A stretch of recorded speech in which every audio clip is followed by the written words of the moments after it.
നിങ്ങൾ ഭയങ്കര നെഗറ്റീവാണെന്ന് ഇസ്രായേൽ പ്രധാനമന്ത്രി ബെഞ്ചമിൻ നെതന്യാഹുവിനോട് American president Donald Trump. Gaza സമാധാന ചർച്ചകൾ പുരോഗമിക്കുന്നതിനിടെ ലോകത്തിലെ ഏറ്റവും ശക്തമായ സഖ്യകക്ഷികൾ തമ്മിൽ തർക്കമുണ്ടായതായാണ് റിപ്പോർട്ടുകൾ. ഇതിനിടയിൽ നെതന്യാഹുവിനെ രൂക്ഷമായ ഭാഷയിൽ ട്രംപ് വിമർശിച്ചതായാണ് റിപ്പോർട്ടുകളിൽ പറയുന്നത്. ഗാസയിലെ വെടിനിർത്തൽ ചർച്ചകളുടെ നിർണായക ഘട്ടത്തിൽ ട്രംപും നെതന്യാഹുവും തമ്മിലുള്ള ഒരു ഫോൺ സംഭാഷണത്തിൽ ഉയർന്നു വന്നത് കടുത്ത വാക്കുകളാണ്. അതായത് ട്രംപും നെതന്യാഹുവും തമ്മിലുള്ള ബന്ധവും നയതന്ത്ര ബന്ധങ്ങളും എപ്പോഴും ഔപചാരികമായും നയപരമായുമായ വാക്കുകളിൽ ഒതുങ്ങണം എന്നില്ല. ഹമാസ് താൽക്കാലിക വെടിനിർത്തൽ കരാറിനായുള്ള US നിർദ്ദേശത്തോട് ഭാഗികമായി അംഗീകാരം അറിയിച്ചതിന് തൊട്ടു പിന്നാലെയാണ് ഈ സംഭവം അരങ്ങേറിയത്. നിങ്ങൾ എപ്പോഴും ഇത്ര നെഗറ്റീവായിരിക്കുന്നത് എന്തിനാണ്? ഇതൊരു വിജയമാണ്, അത് അംഗീകരിക്കൂ എന്ന് ട്രംപ് നെതന്യാഹുവിനോട് രോഷാകുലനായി പറഞ്ഞതായാണ് റിപ്പോർട്ടുകൾ പുറത്തുവരുന്നത്. അമേരിക്കയുടെ മധ്യസ്ഥതയിലുള്ള സമാധാന ശ്രമങ്ങളെ ഇസ്രായേൽ പ്രധാനമന്ത്രി സംശയത്തോടെ സമീപിച്ചതാണ് ട്രംപിനെ പ്രകോപിപ്പിച്ചത്. ഈ സംഭവം കേവലം രണ്ട് നേതാക്കൾ തമ്മിലുള്ള വാഗ്വാദമായിരുന്നില്ല, മറിച്ച് സമാധാന പ്രക്രിയയെക്കുറിച്ചുള്ള രണ്ട് സഖ്യകക്ഷികളുടെ തികച്ചും വിപരീതമായ കാഴ്ചപ്പാടുകളുടെ പ്രതിഫലനമായിരുന്നു. സംഘർഷഭരിതമായ ഗാസ മുനമ്പിലെ സാഹചര്യം ലഘൂകരിക്കുന്നതിനും അവശേഷിപ്പിക്കുന്ന ബന്ദികളെ മോചിപ്പിക്കുന്നതിനുമുള്ള ഒരു ചട്ടക്കൂടാണ് ട്രംപിന്റെ നേതൃത്വത്തിൽ US അവതരിപ്പിച്ചത്. ഈ നിർദ്ദേശത്തിന് ഹമാസ് ഭാഗിക അംഗീകാരം നൽകിയതിനെ ട്രംപ് ഒരു മുന്നേറ്റമായി കണ്ടു.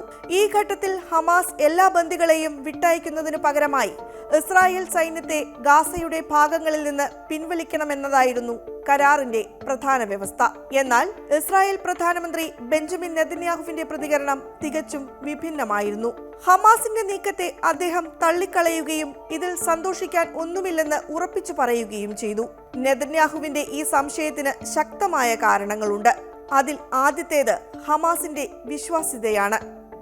ഒരു ഭീകര സംഘടന എന്ന നിലയിൽ ഹമാസിന്റെ ഉദ്ദേശങ്ങളെയും വാഗ്ദാനങ്ങളെയും ഇസ്രായേൽ എപ്പോഴും സംശയത്തോടെയാണ് കാണുന്നത്. താൽക്കാലിക വെടിനിർത്തൽ ഒരു കെണിയാകുമോ അതോ പുനഃസംഘടിപ്പിക്കാനുള്ള അവസരമായി ഹമാസ് ഇതിനെ ഉപയോഗിക്കുമോ എന്ന ആശങ്ക നെതന്യാഹുവിന് ഉണ്ടായിരുന്നു.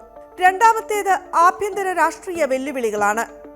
ബന്ദികളുടെ മോചനം രാജ്യത്ത് ഒരു പ്രധാന വിഷയമായിരുന്നുവെങ്കിലും സൈനിക പിന്മാറ്റം പോലുള്ള കാര്യങ്ങളിൽ വിട്ടുവീഴ്ച ചെയ്യുന്നത് ഇസ്രായേലിലെ തീവ്ര വലതുപക്ഷ സഖ്യകക്ഷികളിൽ നിന്നും പൊതുജനങ്ങളിൽ നിന്നും അദ്ദേഹത്തിന് കടുത്ത വിമർശനത്തിന് വഴിയൊരുക്കുമായിരുന്നു. ഏതൊരു വെടിനിർത്തലും താൽക്കാലികമായി മാത്രമേ നെതന്യാഹു കണ്ടിരുന്നുള്ളൂ. ട്രംപിനെ സംബന്ധിച്ചിടത്തോളം ഗാസയിലെ സംഘർഷം വേഗത്തിൽ അവസാനിപ്പിക്കേണ്ട ഒന്നായിരുന്നു.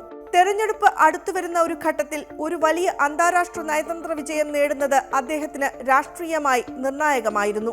അതുകൊണ്ടാണ് നെതന്യാഹുവിന്റെ നെഗറ്റീവ് സമീപനം അദ്ദേഹത്തെ ഇത്രയധികം പ്രകോപിപ്പിച്ചത്. ഒരു ബിസിനസ്സുകാരന്റെ ലാഭനഷ്ട കണക്കുകളോടെ ട്രംപ് ഈ കരാറിനെ ഒരു വിന്നായി കണ്ടപ്പോൾ നെതന്യാഹു കണ്ടത് ദൂരവ്യാപകമായി സുരക്ഷാ അപകട സാധ്യതകളാണ്. സംഭാഷണത്തിനിടെ വെടിനിർത്തൽ പ്രക്രിയയുടെ പൂർണ്ണ നിയന്ത്രണം തനിക്കാണെന്ന് ട്രംപ് ആവർത്തിച്ചു പ്രസ്താവിച്ചു.